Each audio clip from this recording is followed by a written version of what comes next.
Hey guys, today I'm going to be looking at the Gaahleri Ghac 98D. Man, never before have I posed a teaser shot of an airbrush and immediately had people messaging me about an airbrush before. So there are some extreme views on this from people who absolutely think they're the best thing since sliced bread and people who hate it. So Gaahleri did send me this airbrush for free to take a look at. They sent me 2 airbrushes, but that's not going to change any of my opinion on how I view this. We're going to do this in the most objective way possible. But anyway, guys, let's take a good look at it, and I'll give you some thoughts as we go along. Today, we are going to be looking at the Gaahleri 98D Ace airbrush, and as a full disclaimer, they sent me this airbrush, and so I did not pay for it, but that will not change anything in which I review in this content. So first off, the thing I'm going to be saying is the packaging is excellent. This is how it's going to come packed in this box. This is a cardboardish box, very Apple-esque, if you, for lack of a better word, with this great diagram on the inside, which I think is absolutely fantastic. I think that the way they package this should be the envy of just about every company out there. Of course, it comes with the basic airbrush, and then it's going to come with the cup. It's going to have these 2 extra Teflon seals, which we're going to talk more about later, and 2 extra O-rings. And it's going to come with a 5.5 needle and nozzle combination and a 0.5 needle. I've been using this brush for a while, so it's going to come with that cup. That cup is extremely well polished. They have hyped this up a great deal, and I can say that that polished cup does not disappoint. It is extremely easy to keep clean. All right, guys, next we're going to get into the spraying. And this packaging, you know, this is their most expensive airbrush. They actually have the Mobius out now, which is considered a premium. But actually, I looked, and the pricing on the Mobius is less than this, although I am kind of interested in the Mobius now. So let's see how it sprays. I've had this for a while since I actually took this footage, though. Okay, so I've loaded up with really well thin paint. We got the pressure down, and you know, here's the good thing is, you know, line quality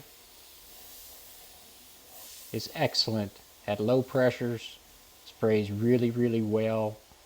And as far as how light I can spray and how thin I can spray, it really can get down there with just about any other airbrush. The downside is there's some delay in the trigger. So when I pull back, it's not instant. You see, I'm already pulling back on the paint, and paint's not instant to come out. So I have to kind of hunt for that spot just a little bit. I'm sure you guys know exactly what I'm talking about. So I'm used to if I just touch that, but there's a little bit of delay in the trigger response. It's not 100% consistent, so it can be a little bit of an issue. Now, I've painted with this for days, so I've been painting with this for a little bit, so I know exactly what to expect out of this airbrush, and that's not, you know, that delay is not a one-time thing. Now, if I really turn the pressure down with really, really thin paints, I can mostly almost make that go away. But this paint's already pretty thin. Now,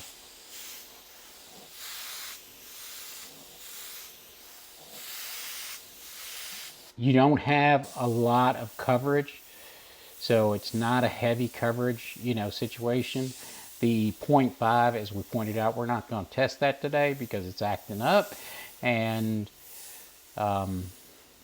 I already have, and it really doesn't get a lot of coverage anyway. This isn't a very heavy coverage brush, even with the 0.5 in it. So the 0.5 was where I had it working.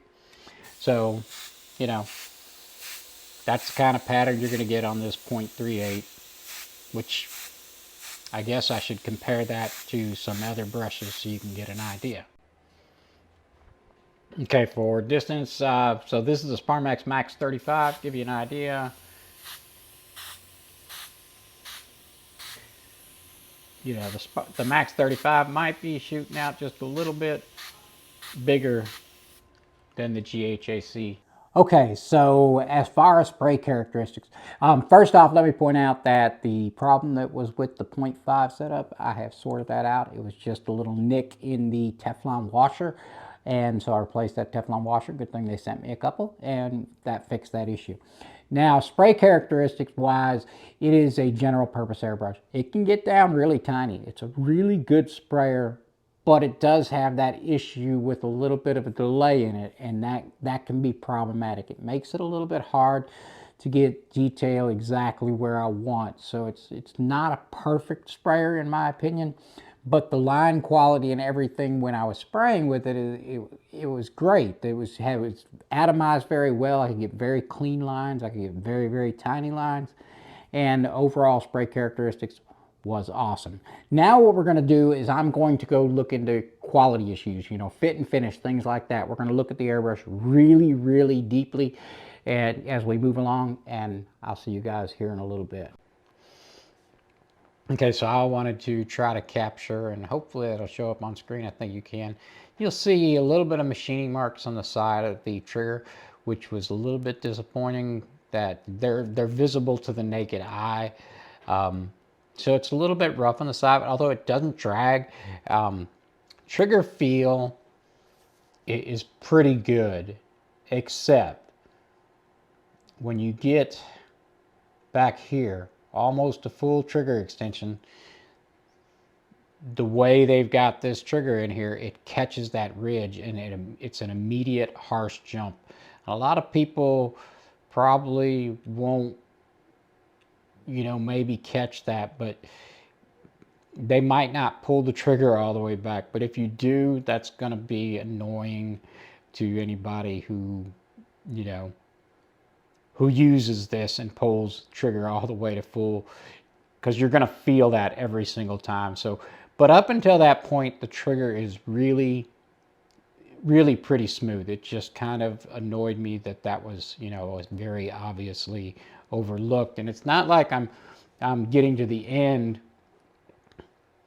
It's the needle's only that far retracted before you hit that point. As you can see, the needle's still clearly outside. So from there back, you hit that notch, and it's just a little bit of an annoyance that you can feel that ridge gap, and that's, you know, where you can see it's where you come off the end of that post, which a lot of the airbrushes are built that way, but they don't usually, you know, a lot of these posts are built that way, but usually full extension doesn't reach all the way back there. Although there are, you know, some really good things they do with this airbrush as well. Now let's take it all apart here. There's no grooves on this. Well, there are, but they're very faint, and they're really smooth. So it's a little bit difficult to pull that assembly out there. Now, let's talk about this. This is one of the good things they did. Like the way this rocker is made, it's actually curved a little bit, so you have a curved back on your trigger. They actually curve the rocker so that it runs smoothly up there. So it's very smooth feel. It just, you know, when it reaches full extension, it hits that spot that I was talking about right there, and then it's a click because you catch that shouldered edge. They needed to either, you know, have the rocker down a little bit further, or they needed to clean up the shoulder on that edge, which would, you know, eliminate that. And it's not something most people are even going to encounter unless you pull the trigger all the way back. It's the only time you'll encounter it. It's just an oversight I think, you know, should have been addressed. And there, I'm sure you've heard about the micro air channels. So there's the way the nozzle sits in the head, or sits in there. And that is the way the nozzle is. So it just comes right out. It has a Teflon washer. And so that Teflon washer seats right up against that brass pin right there, drops in like that, and that is how you service it. Now, I also had some other concerns about the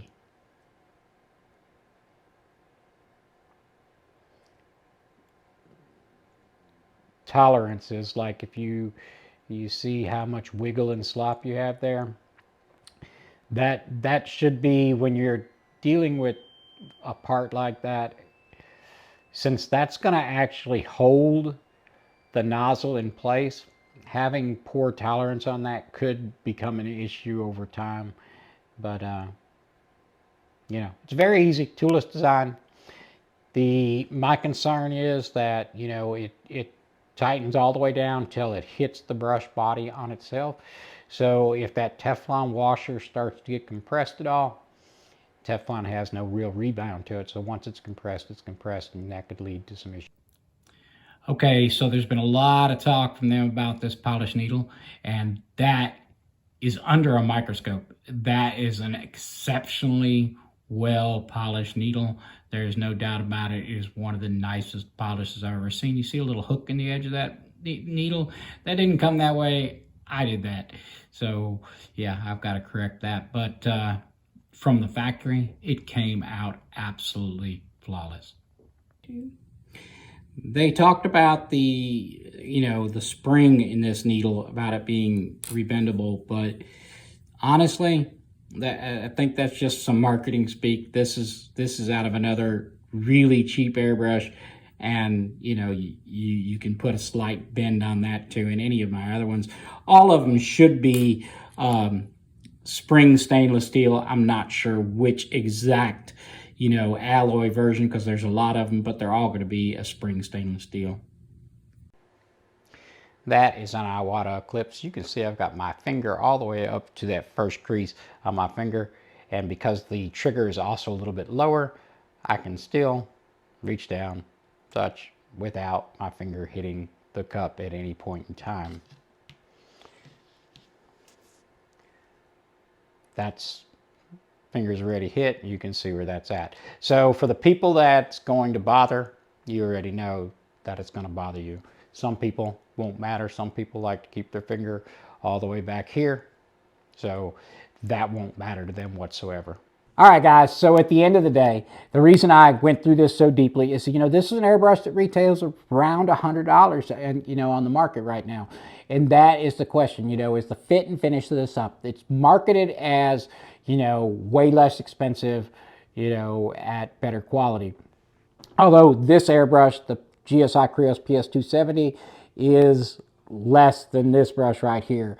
And y'all know I love these airbrushes. They're awesome, and the quality of these, fit and finish these, is absolutely pretty much flawless. I don't think this is a bad airbrush. I think the price range might be a little high. I think the $45 version of this brush, because this brush is the same brush as their $45 brush, only you got that really polished needle and you have that very polished cup.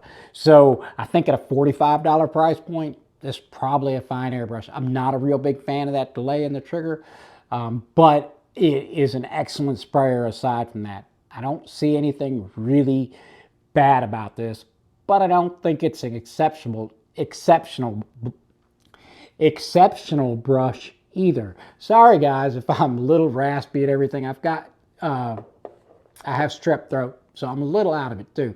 But anyway, that is, as honest as I can possibly be about it. I don't think it's a bad brush. I've had people tell me these were junk. I would not call this junk in any way, but I'm not going to put it up there and say it's as good as this brush right here. Anyway, guys, that's going to be a wrap for today. Oh, before I leave, I may take a look at the Mobius. If you guys want me to take a look at the Mobius, I'm kind of interested in it. If I get some interested in that, I guess I would order one and pick it up to review. I thought I was kind of done buying new airbrushes to review, but this one had a lot of buzz going on, and so I kind of had to take a look at it. Anyway, guys, I'm Bill Kennedy with the Airspace. Hope you got something out of this video. Y'all have a great day.